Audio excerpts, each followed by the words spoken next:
Noong dati natatakot ako sa dilim. Noong bata pa ako sa Pilipinas, sinabi sa akin ng lola ko tungkol sa aswang. Isang nilalang na humahunting sa gabi. Sabi niya malalaman mo na malapit ito sa tunog. Tik tik tik. Mapapalapit ito, lalong tahimik ang tunog. Naalala ko, nakahiga sa kama, nakikinig.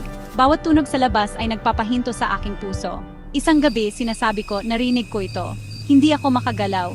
Naghintay na lang ako. Pero dumating ang umaga. Nandoon pa rin ako. Lumaki na ako. Lumipat na. Sinabi ko sa sarili ko na kwento lang iyon. Pamahiin. Pero nanatili ang takot sa akin. Kahit sa lungsod, sa lahat ng ilaw at ingay nito, may bahagi pa rin sa akin na nakikinig sa tunay na iyon. Akala ko, iniwan ko na lahat iyon. Pero hindi mo talaga matatakasan ang naghubog sa iyo. Ilang taon pagkatapos, bumalik ako sa bahay. Nakita ko ang lola ko na nagkukuwento ng parehong kwento sa batang pinsan ko. At nakita ko ang mga mata ng pinsan ko na lumalaki tulad ng akin noon. Pero sa pagkakataong ito, nakita ko ang iba. Hindi sinasadya ng lola ko na takutin kami. Sinusubukan niyang protektahan kami.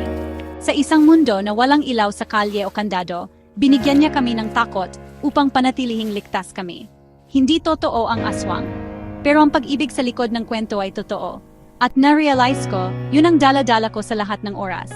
Hindi ang takot sa mga halimaw sa dilim, kundi ang pag-ibig na nagpapaligtas sa atin.